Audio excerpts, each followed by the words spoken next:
How we doing, YouTube? Silverback here again. Got the deck on the screen. We're doing some ranked play. If you want to know more about the deck, check out some of my other videos. This is the rotation-proof version. But I want to focus more on gameplay and decision-making with this version of Dimir Flash. So let's get into it. Alright, as we get into our first game, I'm showing my wins here. Overall, I went 6-4 tonight in ranked play. So I'm not trying to trick anybody into thinking I've won every game. But in a lot of my commentaries, I talk about the gameplay itself. I want to talk about the decision making. So a hand like this isn't too thrilling, but we keep it because we can do stuff.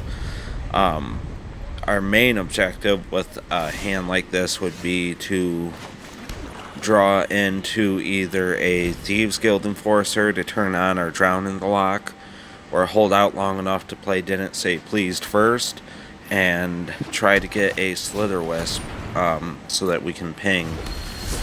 But we have the Blacklance Paragon, which is a good early game threat. 3 damage can add up pretty quickly, so we don't mind getting it down. Another Drown in the Loch is really bad at this point, but again, maybe we can counter something. We don't want to counter just anything, because our counter spells in this deck are limited. We only have, now that's something worth countering, so we can get 4 cards in his graveyard, and we should be able to counter anything he plays in the next few turns. But we don't want to counter another Leafkin Druid or something. We just want to counter the important things. Again, we'll get in for 3 more. He pinged himself for 2, so the damage is adding up quickly. Checking the graveyard to make sure. And we're going to go digging for a land here. And there's 2 lands on the top, so it was worth the dig. So we can put 1 away, get another one. The Drown in the Loch looks fairly decent right now, but he has, with the Leafkin Druids, enough to play a 6-mana spell, and we can only counter something of 4 mana or less. So we'll see what the opponent tries to do. Bone Crusher, not too worried about Bone Crusher.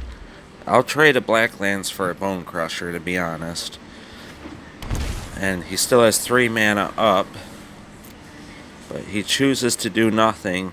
Unfortunately, at this point, again, we could play Threnody Singer, but it's a combat trick, and we want to keep it as such. We're not drawing into the cards that we want to draw into, but we're going to try to stay aggressive. We're going to offer the trade.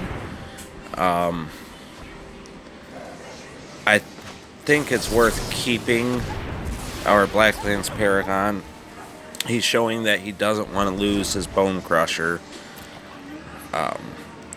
So we either want to trade it off or continue to hit him, because we got him down to 7, and we could have him at lethal here in about 2 turns. Again, we have 5 things in his graveyard now. We can counter anything up to 5 mana. Rada is worse than it looks, so I counter that most of the time. Now, he can still play his land for a turn, but now we can counter anything up to 6 mana. He's going to choose to destroy Blacklance. Again, he's showing that he don't want to lose his Bone Crusher, but we got him down to 1 card here. So a Slitherwisp would be huge. Anything would be huge here. We don't mind taking 4 because we're at a high enough life total. A land isn't really going to do it. But again, he'll trade, so he's showing that he's respecting the Blacklance. I normally want to fight to keep him around. Now, Questing Beast is great for him here, because now I can't get in with Blacklance anymore, and he can hit with Bone Crusher and Questing Beast. We're just going to play out our hand, try to reduce the damage for the turn, and get a threat off the board. Now we're in a pretty bad spot. We don't have any cards in hand, and we're not drawing anything relevant, so we're kind of in survival mode right here. And he's got a great blocker in Questing Beast. We could attack with everything, but he'd block both the ground units. So we'll just hit him with the Threnody Singer. Here we can Cunning Nightbonder and Scry 2 and hopefully find something. I'm not sure how I play this out. Looking back, you should probably sack the Omen first and get an idea of what's coming up. Because if we're going to draw a Slitherwisp, we'd like to have the Nightbonder in hand so that we can get the benefit off of it. But no, I play it out first, which looking back, I don't think that was the right way to play it, but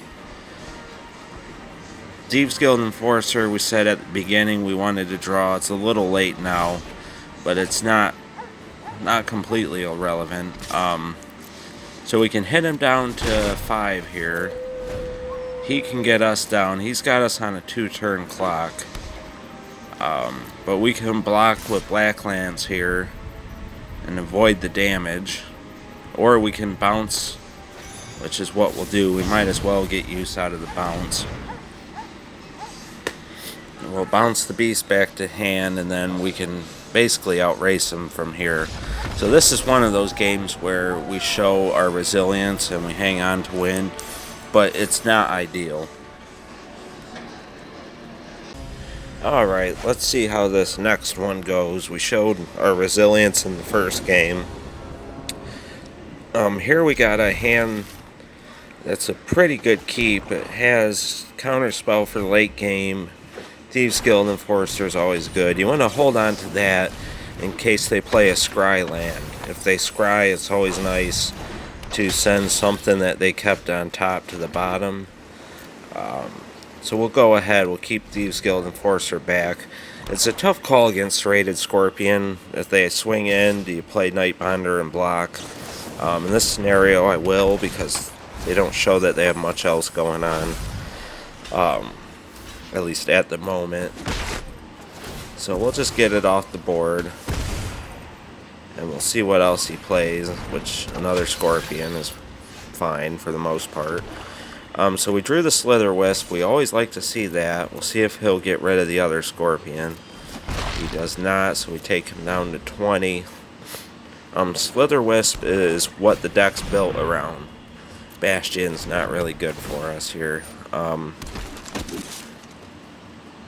So he's showing he doesn't mind trading, although he doesn't attack. But Slitherwisp is what the deck's built around.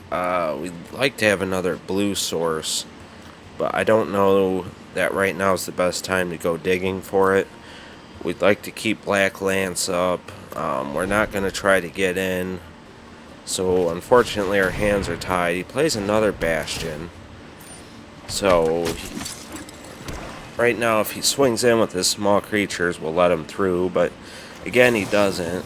So now we're going to start digging. We find a tap land. I don't know that we're going to attack with Slitherwisp, but we need to find an untapped source. Actually, Brazen Bower isn't bad here. The bounce is relevant. We're just going to Temple. Sea-Dasher isn't bad. So we got to hope that he stays off any of his big stuff for at least another turn. If we get another turn, we can counter anything he goes to do. We want to counter any sacrifice outlets, 3 Bastions. So he could ping us for 3 anytime a creature dies, but we're not gonna block anything. Nothing's threatening enough. So again, I'm gonna tap 2 black because most of our deck is blue. And we knew we had a Sea-Dasher on top anyway, but in general, I usually tap all my blacks if I have the choice. So we finally get another land, and we're just trying to ping our opponent down, which a second Slitherwisp is going to be ideal for. And at this point, again, if he attacks all out, we just let it through. Now there's something we don't want to hit the board. So our counter spell was right on time there. He's not showing that he has anything else to cast. We're not going to block anything. And then we're going to play our second Slitherwisp. And we'll probably just, well, we'll play the Omen. But this was more of an ideal game for us. Our opponent wasn't doing much. Let's go on and see another one. Right, so this one, again, we got stuff to do in the early game. We got a good way to turn on Drown in the Loch. We can hardcast a Sea-Dasher, and we're almost to the rewind mana, so this is a good keep. Again, we're always looking for a Slitherwisp. We're always looking for, I haven't showed it, but a Faerie Vandal and a Sea-Dasher go together nicely. But what we're going to do, we're going to see if our opponent plays a Scry land. And we want to disrupt that Scry. We want whatever he was banking on, we want to send it to the bottom. He does play tap land, but not a Scry land, so we're just going to play it out anyway. But we always want to wait for the Scry. So we'll get in here. Again, I don't think there's anything for 2 mana that we would counter. Maybe the one that makes the 2/2 cats, the green creature, or human creature. Otherwise, if he doesn't play something like that, which he plays a tap land, so we'll Nightbonder here. It makes everything else cheaper. And we get to mill some more, and again, we'll be ready to basically get rid of any spell he plays, any spell that we don't want to see. And then we'll have Rewind up next turn. If he does nothing here, we'll hardcast Sea-Dasher. The card draw will be excellent for us. Uro isn't bad at this point. Uro goes in the graveyard. When he escapes it, it can be rough. But usually isn't too bad, to be honest. I have more trouble with the black-red one, Croxa, I believe. That does way more harm to this deck than Uro seems to. We're going to go ahead and play Fabled here and just shuffle up the deck. We're going to get another blue. It might seem a little weird, especially if we draw a Slitherwisp here. But I always try to go for blue if I'm given the choice. So Nissa, that's something we want to counter. And I was thinking Rewind, but let's use the Drown in the Loch while we can, because if he escapes Uro, then Drown in the Loch becomes useless for a little while. We'll go ahead and sculpt the top of our deck. Again, Drown in the Loch isn't bad right now. I mean, he escapes Uro, it gets a little worse. But we'll keep these 2 cards. We'll get in for another 5. We got him on a 2-turn clock, so he needs to start moving. And he actually doesn't know it, but he could be dead next turn if he doesn't play anything significant. So this is really working out to our favor. These are the kind of matchups we want, where opponents playing slow, where we just answer everything that they do, and we kind of just beat them out with our little dorks here. And the game's over. We're going to play out everything, and he'll either scoop or we'll blow him up. And you can see there we turned on the Thieves Guild Enforcer 2. We're not going to rub it in. We're just going to beat him down with the dorks. And that shows one of our key ways of winning, just beating him down with the little guys.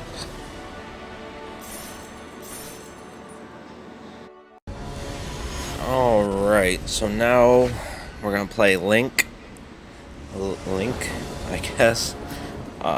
See if we can't win in a different way here. Now we got 2 Slitherwisp in the starting hand, which could mean double pings. Our opponent plays Temple of Enlightenment. That usually means Teferi's coming. And we have a way now to disrupt that Scry. So we play out Thieves Guild Enforcer, and we see that he was banking on an Absorb. So he wants to have counters, and we just disrupted that for him. He plays a tap land. We're gonna just go ahead and play Temple because we don't have anything to play anyway. And Cunning Nightbonder is always nice. Complements Slitherwisp well. So he could play Teferi here, and that would really mess up our day. But he doesn't, so we kind of lucked out there. We're not going to run out Slitherwisp just yet. He could have Absorb. We know he's shown that he's got counter magic. So we're going to hold back. If he wants to flash in an Omen on the Sun, we wouldn't mind that. Now here, we're going to see him tap out, so we're going to use this opportunity to play Slitherwisp. And this one's we're kind of throwing it out there to see what he's doing. So if he bounces it, if he kills it, we'll kind of get an idea of what his deck's doing. And since we have another one, you know, if he spends a turn getting rid of it, we could possibly play down the second one after he's ran out of interaction. Or if it survives, then we still get the second one down and we double up our pings. So this could be a Slitherwisp win, which I think is the funnest ways to win with the deck. But opponents usually don't keep the Slitherwisp around too long. We draw a third one. Now, 3 Slitherwisp is, I don't know. Again, we're going to throw Slitherwisp out there. We're going to attack with both. I find you want to be aggressive with this deck. We have a lot of cheap costed creatures that can even cost as little as 1 mana when we have Nightbonder out. So we don't mind throwing things out there as long as we have ways to draw more. Either through Slitherwisp or Sea-Dasher or Omen of the Sea. I build in a lot of card draw into this deck because, again, we want to be aggressive. We want to get in. Now here, you might even though we have Slitherwisps to play, and I thought about playing another one, but we might want a Nightbonder here. Because again, he has counter spells. Well, now we turn those counters off. And look at that, we milled a Teferi that would have went into his hand. So, a pretty good play there, in my opinion. Elspeth Conquers Death. Wish we had a Drown in the Loch, but we don't. So, what we're going to do is just try to get as much on the board as we can. Keep the clock quick here. He's going to get rid of Slitherwisp, but we have backups. And we're still going to get in here for 8. We draw our 4th Slitherwisp. That's unfortunate. You really don't want to draw that many.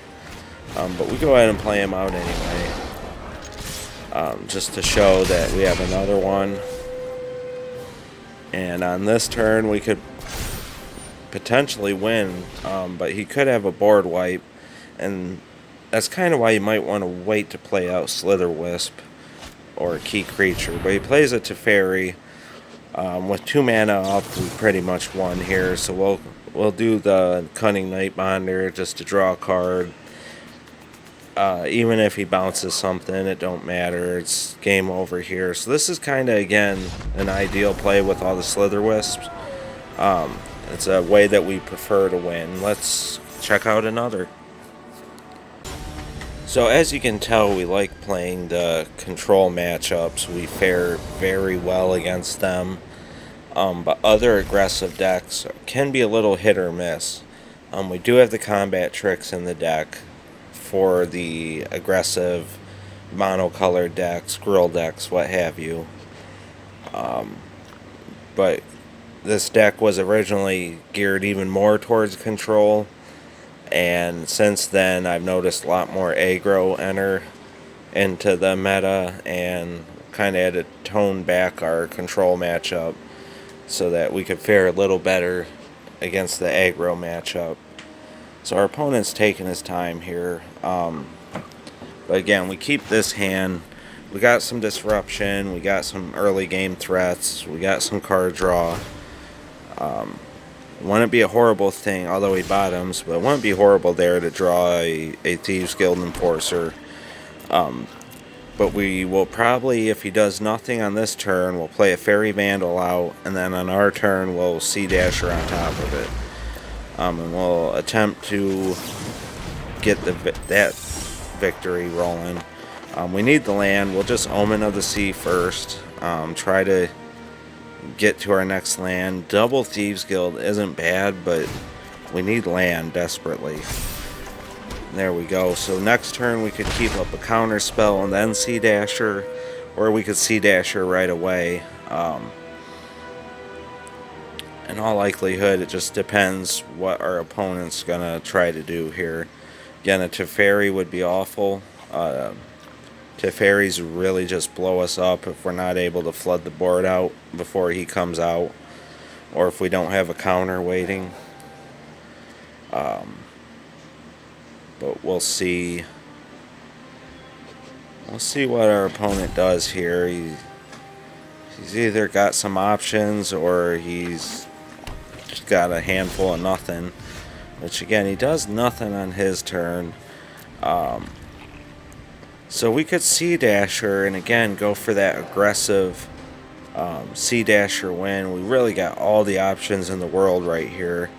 But leaving up the counter spell isn't an awful idea either, because our opponent could be holding a bunch of expensive spells that would blow us out in the later game here, or in the mid to late game.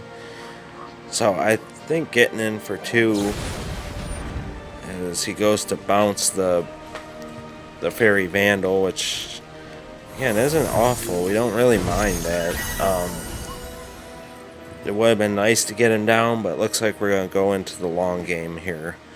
So he could be playing a control, some sort of flash deck of his own creation here. Plays out another forest.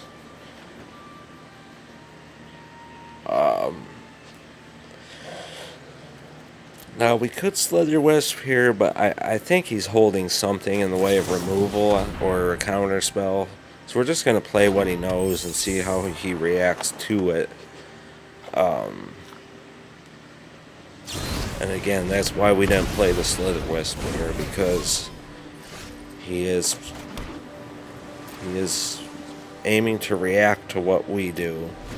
And I think we can react just a little bit better than he can. So Escape to the Wilds, absolutely not.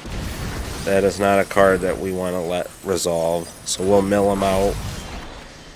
And now we can keep up another counter spell. But we could also then Slitherwisp. So if he tries to do the same thing, we're in great position here. We'll see what he does here. Again, he's being very thoughtful about what he does. Another green source. So he's playing adventures. He's missing his innkeeper or his artifact that doubles up his triggers. Absolutely not. We're not going to let him go to the sideboard here. And this would be a good time to get Slitherwisp down. And then after that, the next play we're going to make is Nightbonder. Now, he's going to Fae of Wishes again. We're going to see if we can't find a Drown in the Loch, which we don't. We find our other Rewind. But we have a bounce spell. If he gets a board wipe, so be it. We can play down Blacklance Paragon and hit him for 3. He might grab... I'm not sure. So he gets Chandra, and Chandra isn't horrible, because her -3 gets rid of all non-elemental creatures, or at least it deals 3 damage to non-elemental creatures. And guess what Slitherwisp is? It's an elemental creature, so we go ahead. It might seem weird that we didn't bounce anything there, but I wanted the guaranteed damage. Blacklance, I want to keep him back, and I want to try to get him to trade with the Bone Crusher. But we're in a great spot. If he plays Chandra, we really don't mind. We're going to keep the counter spell up for Chandra. But we can't counter it, actually. But normally we would keep our counter for whatever he tutored up. We're going to let him search for lands all day. We don't care about that. The creature side we would counter. Probably, I guess. But we're in great position here to win this matchup. We're going to Omen, kind of sculpt the top of our deck. Make sure that we can have a crazy turn where we can ping them, 4 or 5 times, preferably each turn. And a second Slitherwisp will do it. That'll pretty much put it away. And he already scooped, so a little bit of a longer game there, but we have the resilience. Alright, and on to our last game. I think we've seen the win with the Dorks. We've seen the Slitherwisp win. Kind of the resiliency. The one thing we haven't seen is the Lochmere win. Where we kind of just wait out our opponent and then we play our huge Lochmere and beat him in with unblockable damage. The mana here is pretty awkward. Luckily we're on the play, so it doesn't hurt as bad, but it's pretty bad. Double Fabled. I only run 2 Fabled Passages, so that doesn't happen too often. So now we could either Slitherwisp on this turn, or that's really the only thing we want to do. I mean, maybe Sea-Dasher, but again, we got 2 Slitherwisps, so we can throw one out there just to see what happens. And the colors he's in, yeah, if there isn't a counter, there isn't too much we're worried about. So we'll go ahead, we'll get in for 3, and we'll see how he reacts here. Feeling pretty good so far. No Teferi or nothing. We'll play out Faerie Vandal. There is something in his hand that he can play, and I sort of want to respect that. I don't want to tap completely out. Because I'm not sure what he's holding. And here we could Omen of the Sea, but again, I want to keep my options open. Because I'm not sure what he's doing here. Growth Spiral, so he's ramping. So now I feel a little bit better about running Omen. If we can find a... Well, there you go. I was going to say, didn't say please. Now I feel really good. We don't need this many lands. And we draw a land anyway. But didn't say please is good here. Wanted to have a counter that was turned on. It can help our Drown in the Loch become relevant too. Believe it or not, we're not going to counter Teferi. We're going to get him in a situation where he has to bounce something and we get to recast it and get more value. I imagine he'll bounce a Slitherwisp.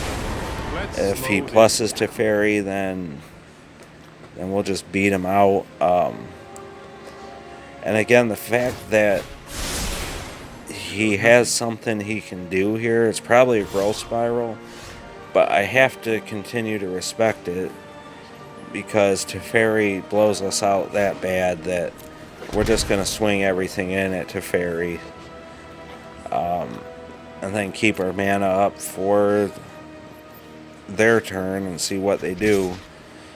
Again, 2 should be enough, but if he flashes in, we can't do Omen of the Sun, but again, I just don't want to assume he could flash in a blocker and make us look silly, so again, it was just a Growth Spiral. So in that case, we're going to do the double ping here. We're going to put it on Faerie Vandal, grow him a little bit. And like I said, we still have the mana up for the counter spell, so we're looking pretty good. We're getting the Slitherwisp win going. We're getting the Faerie Vandal going. Opponent has quite a bit of land here, but he could have a board wipe, but we should be ready. We don't mind the Uro at all.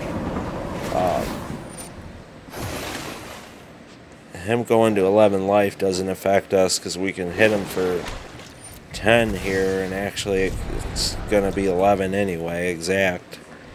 But we'll see what he does. He plays a land. And, I mean, that's it. That's game right there. And this might be rubbing it in a little bit, I guess. But, you know, we came here to play the cards and do the Slitherwisp. And here we go up to gold. So we got out of silver pretty quickly. So like I said, that's the 6 games that we won. I did lose 4 that I didn't show. And I guess I'm really depriving you of seeing what the downside is or what could be improved of the deck. So I'll just tell you about the losses, or at least what I remember of them. 1, we were mana screwed. I had 2 mana still on turn 4, and our opponent was really filling his board out, so I scooped. That's the downside of playing 23 lands. But we have a lot of card draw built in, so a lot of times we can draw out of those situations. But that game was a time where we could not. Another loss was against a ramp deck where our opponent got Ugin out.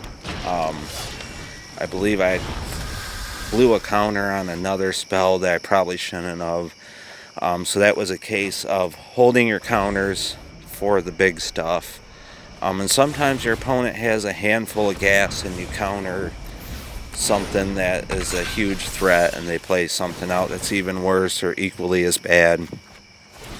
You know, those games happen, but yeah, I lost to a game where they played out in Ugin and wiped the board and there's just no coming back. The other 2, I think, was against aggro decks where they just got underneath of us and beat us down. Blue-white flyers is a huge problem. At least for this post-rotation version. If you go back to playing Spectral Sailors and Lofty Denials, so you take out the Thieves Guild Enforcers, you put back in Spectral Sailor, take out the Drown in the Loch, and you put back in Lofty Denial.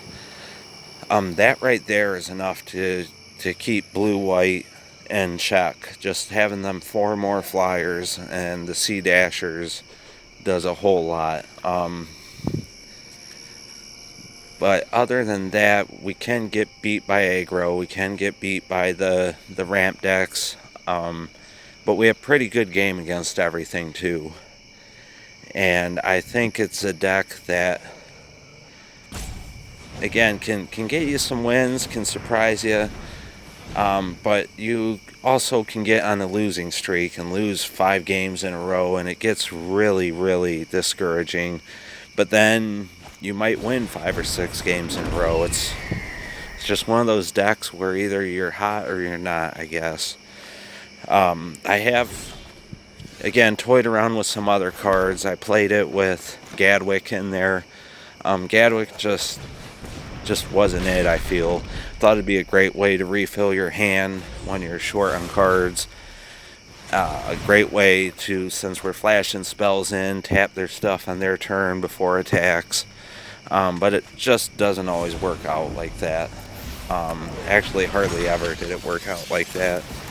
I tested a few other cards. You can see some of my previous videos, the other cards I was trying, the Eliminates, Cling to Dust, all that stuff. And if you check those videos out, you might like one of those better. But I'm going to stop with the rambling here. Hopefully you enjoyed the gameplay.